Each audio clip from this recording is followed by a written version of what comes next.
क्या आप जानते हैं कि इंडिया में 10 से 17% लेडीज़ को प्रेगनेंसी के दौरान गर्भकालीन मधुमेह या गेस्टेशनल डायबिटीज़ मेलाइटिस होती है। मैं हूं डॉक्टर पूजा मित्तल, मेदांता हॉस्पिटल गुड़गांव से senior consultant gynaecology and obstetrics.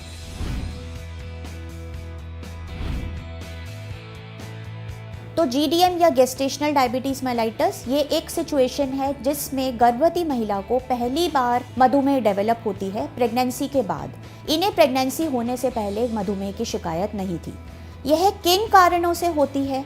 तो इसके लिए जिम्मेदार हैं कुछ हद तक प्रेगनेंसी हार्मोन्स की वजह से इंसुलिन बॉडी में ठीक से काम नहीं कर पाता और इस वजह से ब्लड शुगर या ब्लड में शक्कर की जो लेवल्स हैं वो बढ़ जाती हैं।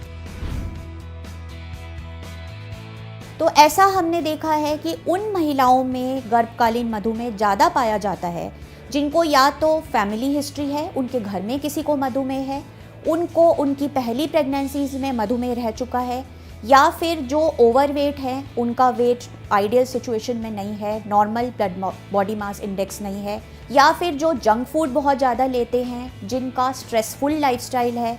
अगर महिला की उम्र गर्भधारण के समय 35 साल से ज़्यादा है, या फिर उनका लाइफस्टाइल सेडेंट्री है, यानी कि वो ज़्यादा नियमित व्यायाम या फिर एक्टिव लाइफस्टाइल नहीं रखते हैं, तो ये सिचुएशन इन सब महिलाओं में ज़्यादा पाई जाती है।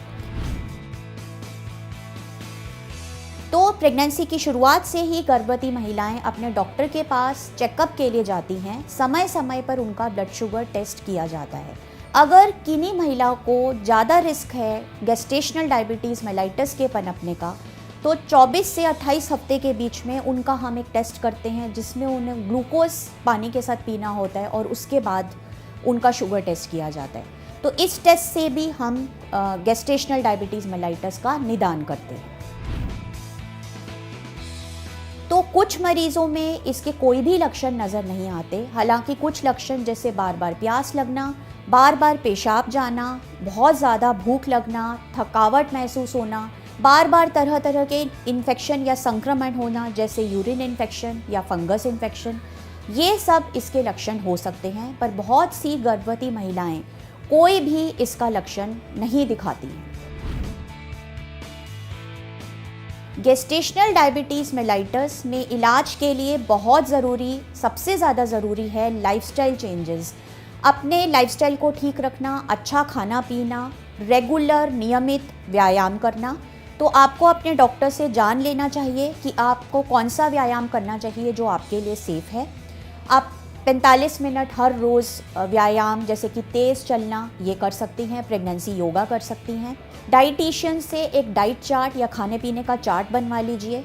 खाने में बहुत ज़्यादा मीठा, तीखा, तला हुआ, जो बहुत जंक फूड है, बाहर का बना हुआ खाना है या प्रोसेस्ड अनाज है जैसे कि मैदा, इन सब को छोड़कर घर का बना सिंपल खाना, बहुत सारे फल सब्जियां, मोटा साबुत अनाज, ये सब खाइए। 3 बार खाना, उसके बीच में छोटे छोटे स्नैक्स, हेल्दी स्नैक्स घर के बने हुए आप ले सकते हैं। इसके साथ साथ ज़रूरी है अपने डॉक्टर के पास नियमित चेकअप के लिए जाना और ब्लड शुगर को मॉनिटर करना। अगर आपको होम मॉनिटरिंग, घर में ब्लड शुगर को मॉनिटर करने के लिए आपके डॉक्टर ने कहा है तो ज़रूर ऐसा कीजिए। अपनी दवाइयाँ, अगर आपको इंसुलिन इंजेक्शन या गोलियाँ दी गई हैं ब्लड शुगर को कंट्रोल रखने के लिए, तो ये भी आपको ज़रूर लेनी चाहिए। जीडीएम जो है वो माँ और बच्चे दोनों के लिए ही बुरा असर डालता है। बच्चे इसमें बहुत ज़्यादा वज़न पकड़ सकते हैं, तो बड़े बच्चे पैदा होते हैं तो उनका नॉर्मल डिलीवरी के चांसेस कम हो जाते हैं। सीजेरियन सेक्शन ज़्यादा होना, जन्म के बाद बच्चे की ब्लड शुगर का कम होना, नर्सरी में भर्ती होने के ज़्यादा चांसेस, प्रेगनेंसी के दौरान भी कई तरीके के मदर को इन्फेक्शन हो सकते हैं।